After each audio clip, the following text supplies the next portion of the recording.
Assalamualaikum warahmatullahi wabarakatuh.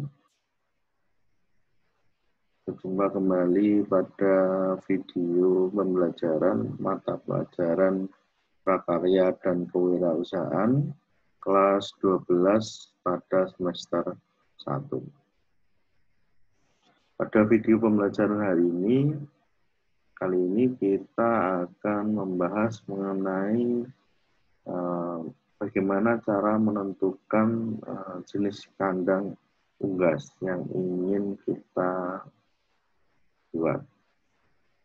Pada pertemuan sebelumnya, kita sudah menentukan jenis unggas petelur mana yang akan kita budidayakan.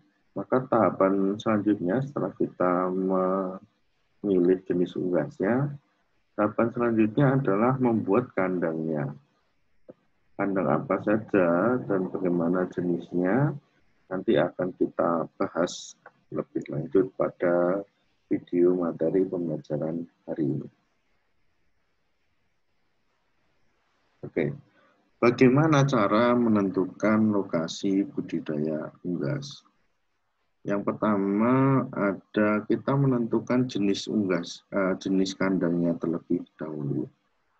Kemudian menentukan kandangnya, kemudian menentukan lokasi kandangnya, menentukan tata letak kandang, menentukan fasilitas kandangnya apa saja, dan yang terakhir membuat atau memilih sanitasi pada kandang. Nah, itu adalah beberapa tahapan ketika kita ingin menentukan bentuk lokasi kandang usaha budidaya unggas. Nah, kita akan bahas lebih lanjut.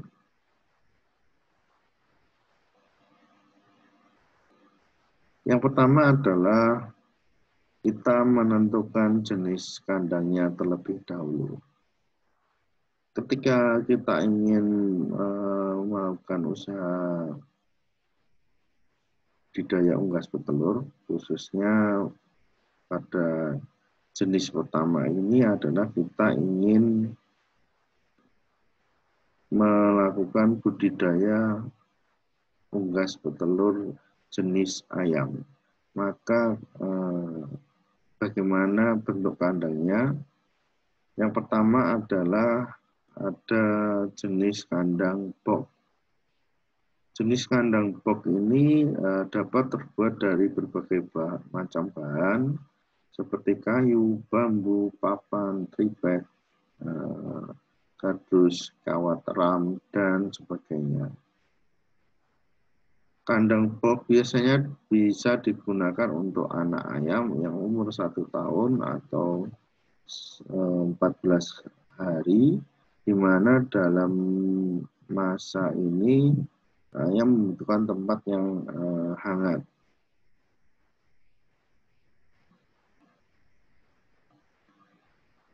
Kemudian yang kedua adalah bagaimana bentuk atau konstruksi dari kandang box. Yang pertama, bentuknya adalah kandang box ini dapat dibuat berbentuk 4 persegi, bundar, atau bujur sangkar. Ukuran kandang box dibuat sesuai dengan keinginan bahan. Adapun contoh ukuran kandang bisa dibuat 1 meter, 2 meter, 1 meter kali 1 meter, atau 1,5 kali 1,5, dan selanjutnya. Kemudian tinggi kandang itu 1 meter dan kandang dapat dibuat bertingkat. Jadi bentuknya seperti ini. Jadi bisa 1 tingkat, bisa 2 tingkat. Dinding kandang diberi ventilasi, lantai kandang dibuat dari ram atau bilah bambu. Tempat makanan dan minuman terletak di luar ataupun di dalam kandang box. Jadi seperti ini bisa di luar, ini bisa ditaruh di dalam juga. Kemudian terdapat sumber panas, jadi harus ada pemanasnya karena ayam yang digunakan di situ adalah ayam kecil. maka harus ada suhunya, pemanas suhunya, yaitu apa? Lampu.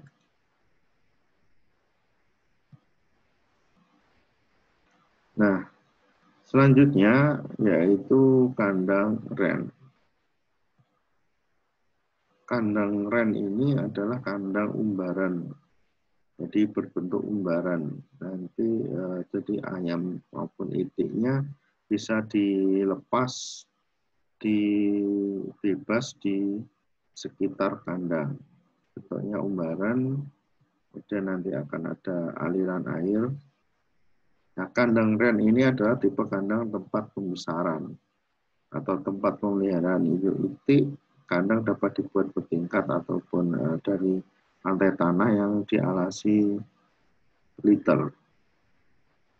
Liter kandang dapat menggunakan jerami, sekam padi, ataupun bahannya yang sesuai dengan ketersediaan bahan.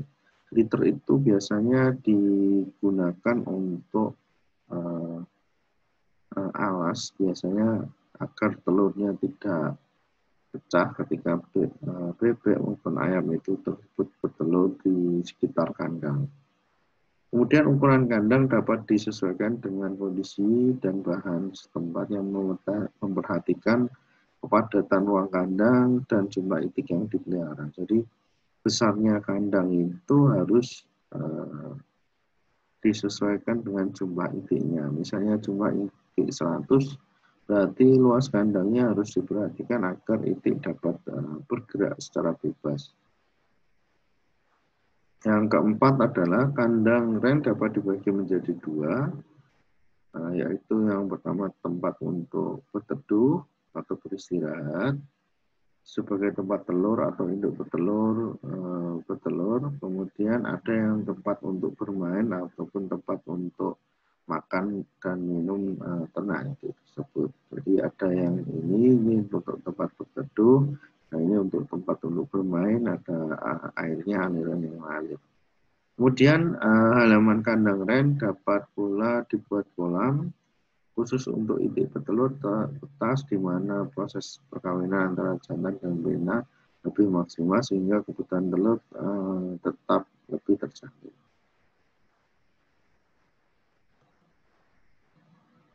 Selanjutnya adalah kandang postal. Kandang ini bentuknya tertutup dibandingkan dengan kandang ren. Kalau kandang ren tadi umbaran di bebas liar. Kalau ren ini sedikit tertutup, tidak ada halaman yang terbuka. Konstruksi kandang ini berbentuk dinding, bisa terbuat dari bambu ataupun dari tembok. Yang jelas harus ada ventilasi udara yang cukup, dan celah-celahnya ada rongga-rongganya. Kemudian, namun kelemahannya kandang ini harus memerlukan penutup pada saat malam hari agar unggas tidak kedinginan pada malam hari. Jadi kalau kandang ren ini harus tertutup, nanti ketika malam hari ditutup, kemudian siang bisa dibuka. Nah, jenis kandang selanjutnya adalah kandang baterai. Kandang baterai ini biasanya dipergunakan untuk ayam-ayam petelur. Nah, kandang baterai ini dipergunakan dengan sistem pemeliharaan ekstensif di mana setiap ruangan kandang ditempati hanya satu ekor ayam. Dengan menggunakan kandang ini, peternak dapat mengawasi perkembangan setiap ternaknya dengan baik, produksinya, kesehatannya, pakan, dan lain sebagainya. Namun kelemahannya ongkos pemeliharaan kandang lumayan mahal karena harus menggunakan baterai aki. Selanjutnya ada resiko yaitu kendala mekanis karena menggunakan putaran elektrik.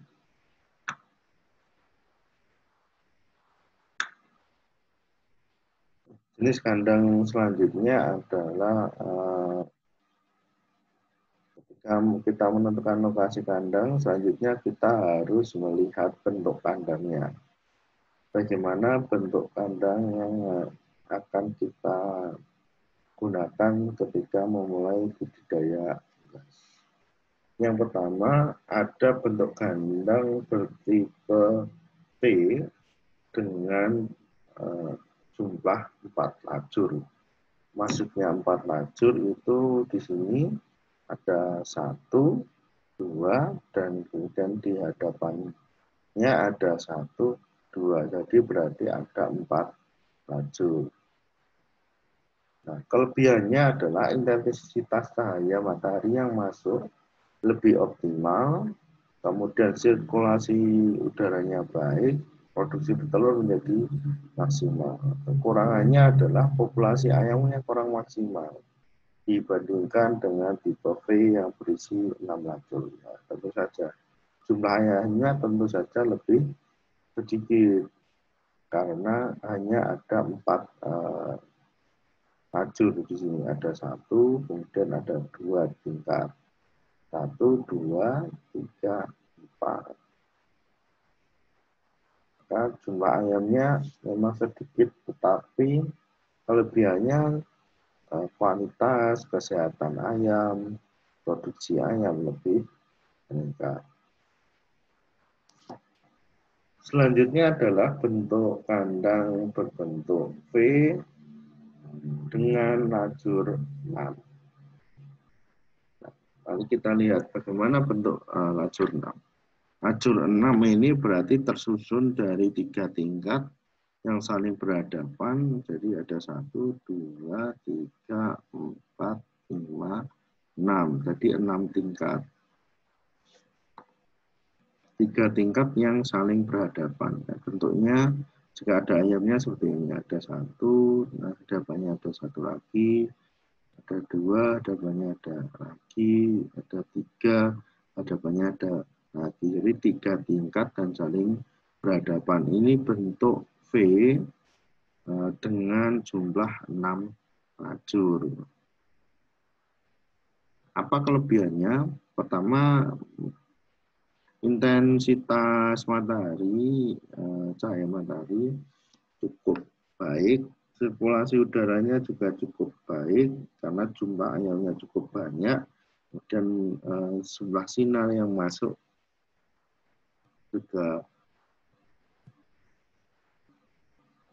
cukup banyak. Kemudian populasi ayamnya yang bisa kita ternakkan tentu jumlahnya lebih banyak dibandingkan dengan 4 lajur karena ada 1 lajur tambahan yang ada di atasnya. Kekurangannya adalah kandang ini mudah rusak karena jumlah tingkatnya itu yang tinggi, makanya resiko kerusakan itu ada. Kemudian pekerja lebih sulit menjangkau lajur yang paling atas karena ada 3 lajur ini, jadi lajur yang ketiga itu biasanya agak tinggi. Jadi ketika nanti kita maupun pekerja kita mau mengambil telur juga agak kesulitan. Selain itu bentuknya karena miring seperti ini, jadi ketika ada orang yang berdiri di sini mau mengambil telur yang paling atas itu jaraknya juga cukup jauh karena agak mundur ke belakang.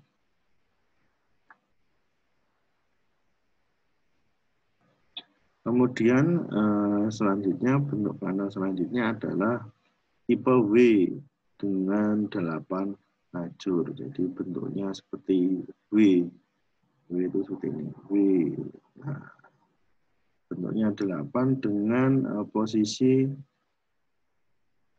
ada yang saling berhadapan, ada yang saling tidak berhadapan. Jadi dibaliknya. Jadi ada kanan, ada kirinya, kemudian di depannya ada kanan, ada kiri lagi. Itu berarti tipe W dengan 8 lajur. Kelebihannya adalah populasinya lebih banyak dibandingkan dengan tipe V. Jadi ayamnya tentu saja lebih banyak karena tambahan lagi lajurnya itu di belakangnya. Tapi hanya 2 tingkat. Jadi tidak 3 tingkat, tapi 2 tingkat, tetapi saling saling berbalik. Jadi ada 4 lajur, ada 1, 2, 3, 4, 1, 2, 3, 4. Jadi ada 8 lajur. Namun kelemahannya apa? Kelemahannya adalah sirkulasi udara di bagian tengah itu kurang optimal. Ya tentu saja karena jumlah populasinya yang banyak, otomatis udara yang ada di tengah sini akan sedikit, sehingga mempengaruhi terhadap kualitas produksi telur. Jadi karena ayam yang kita pelihara itu adalah makhluk hidup, dan setiap makhluk hidup itu pasti butuh sirkulasi udara yang baik, maka ketika ada sirkulasi udara yang buruk, tentu saja ayam akan stres dan jumlah produksinya akan menurun. Tipe selanjutnya adalah tipe AA.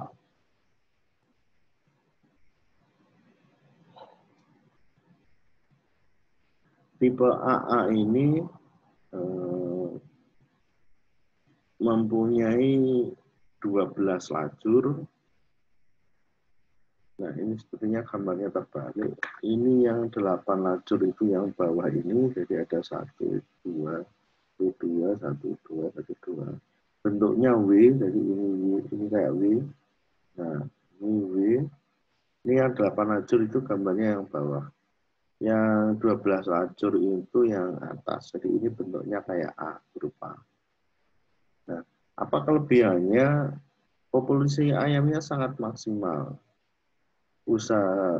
Intensitas cahaya matahari yang masuk cukup baik. Jadi karena dibagi ada yang di luar, ada yang di dalam, ada yang di luar lagi. Jadi intensitas cahayanya yang masuk cukup banyak, fasilitas udaranya juga banyak. Beda dengan yang 8 tadi, karena ini di luar tidak ada, jadi otomatis udara dan cahaya itu ngumpul semuanya di tengah. Kalau ini dibagi ada yang di luar, ada yang di dalam. Otomatis ini kandangnya cukup ideal karena menampung jumlahnya banyak, tapi sirkulasi udara maupun cahaya bisa kualitasnya sangat baik.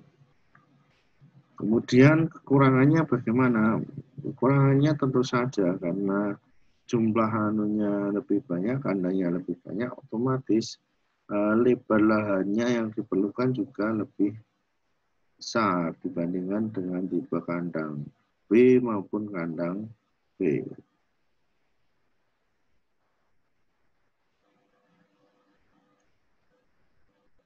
Nah, tahapan selanjutnya setelah kita memilih jenisnya, kemudian memilih bentuknya, tahapan selanjutnya adalah kita memilih tata letak kandang. Jadi bagaimana kita mempunyai lahan untuk tempat budidaya dan bagaimana kita meletakkan kandang kita. Nah, pada jenis ini adalah jenis kandang untuk bebek, jadi ini untuk tempat kering, ada tempat kering, ada tempat untuk bermain, kemudian ada tempat basah. Jadi untuk bebek kalau malam beristirahat di sini, kalau siang dia bisa bermain di sini, kemudian ada kolamnya, seperti itu.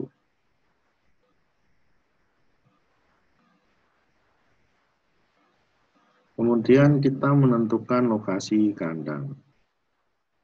Untuk lokasi kandang, kita harus pertama syaratnya harus jauh dari lingkungan itu saja. Karena jumlah ayam yang kita hasilkan itu banyak, tentu saja nanti akan menghasilkan jumlah kotoran yang cukup banyak. Otomatis kita harus ketika beternak ayam telur itu harus jauh dari lingkungan penduduk. Nah, bagaimana lokasinya? Yang pertama tingginya itu harus 2,5 meter tingginya, itu syarat minimal. Kemudian Jarak antara tiang atau antara atap dengan permukaan dasar itu 2 meter.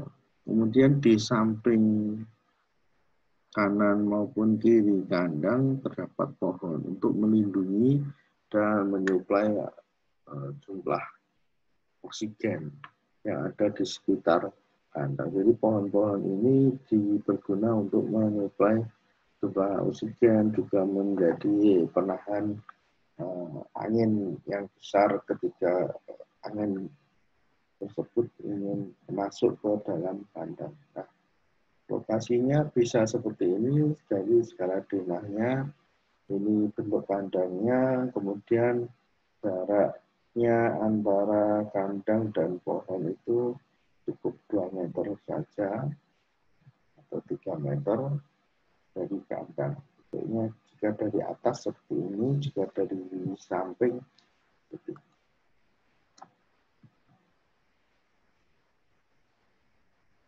Kemudian setelah kita menentukan lokasinya, kita menentukan fasilitas yang ada di dalam kandang. Fasilitas apa saja yang ada di dalam kandang? Yang pertama adalah tempat makan. Ini ada tempat ayamnya, kemudian ini di depannya ada tempat makan. Jadi ini ayamnya makannya berada di luar. Yang kedua adalah tempat untuk telur. Jadi ketika nanti ayam ini bertelur, maka ketika telurnya jatuh, maka akan menggelinding ke depan, arahnya ke depan, kemudian ini memudahkan nanti kita maupun pekerja kita untuk mengambil telurnya. Yang ketiga adalah tempat minum. Nah, warna kuning di depan ayam ini adalah tempat minum ayam. Jadi nanti ayam ketika makan kemudian haus, jadi di depannya itu sudah tersedia air. Air ini terhubung dengan pipa. Ini ada pipanya. Pipa ini berisi air, kemudian setiap nanti ini habis, di mangkok ini habis, nanti akan secara otomatis akan membuka, kemudian mengisi air yang ada di depan ini, kemudian ayam bisa untuk minum. Yang keempat adalah tempat penampungan kotoran. Jadi tentu saja ketika kita memelihara ayam, kita juga harus memikirkan bagaimana sanitasinya. Nah ini setelah telur ini, tapi yang bagian bawahnya lagi, lapisan bawahnya itu ada tempat untuk menampung kotoran. Jadi ketika ayam ini mengeluarkan kotoran itu ada tempatnya tersendiri.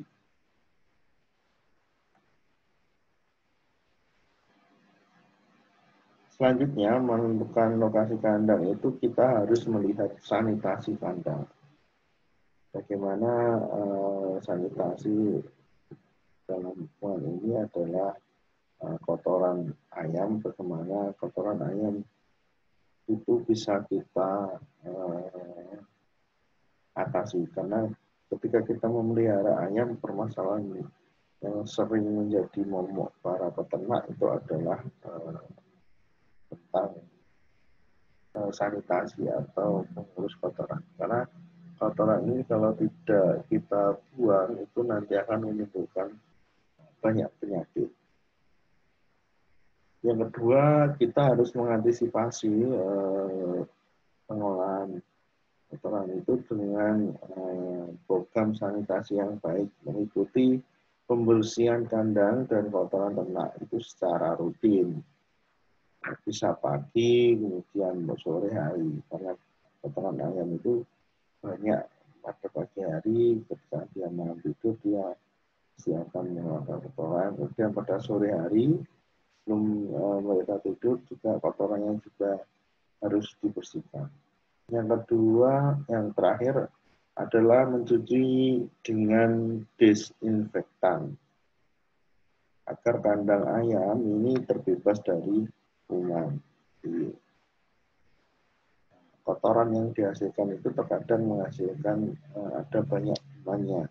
Jadi agar ayam sehat, tidak tertular, maka dikasih semprot gas semprot desinfektan. Nah itu terkadang agar telur ayam tidak bau juga dikasih cairan agar bau dari kotoran ayam ini dapat terurai.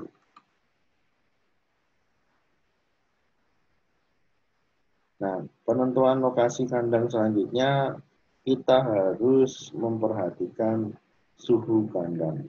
Jadi agar ayam kita hidup dengan sehat, maka kita harus menentukan suhu ayam tersebut. Pengaturan suhu ini didasarkan dengan usianya, berdasarkan usianya. Jadi setiap ayam itu membutuhkan suhu yang berbeda-beda pada usianya. 0 sampai 3 hari. Contohnya membutuhkan 32 sampai 34 derajat Celcius. Tentu saja karena masih kecil, bulunya juga masih kecil, jadi butuh tempat yang hangat. Nah, ketika kalau kita ayam ternak biasa, biasanya masih ikut dengan induknya dan berlindung di bawah tubuh induknya, itu kan biasanya hangat sekali. Nah, ketika kita peternak ayam petelur dengan memelihara dari kecil, otomatis kita harus menyediakan tempat untuk anak-anak, bibit-bibit anak ayam petelur ini. Ketika 0,3 berarti harus menyediakan kandang dengan suhu 32 sampai 34. Kemudian 4 sampai 7 hari itu membutuhkan 31 sampai 33. Umur 8 sampai 14 hari membutuhkan 28 sampai 30. Umur 15 sampai 21 membutuhkan 26 sampai 28. Dan umur 22 hari sampai dewasa membutuhkan 23 sampai 20. Nah, mengapa kok lebih sedikit? Nah, ketika dia dewasa, maka suhunya itu justru semakin sedikitnya. Itu karena berkaitan dengan jumlah bulu yang dihasilkan. Jadi semakin dewasa, otomatis bulunya ini akan banyak. Ketika bulunya itu semakin tebal, maka ayam bisa beradaptasi sendiri dengan suhunya. Nah, demikian video bagaimana menentukan jenis kandang dari budidaya yang akan kita lakukan. Terima kasih sudah memperhatikan video ini. Sampai berjumpa pada kesempatan berikutnya. Assalamualaikum warahmatullahi wabarakatuh.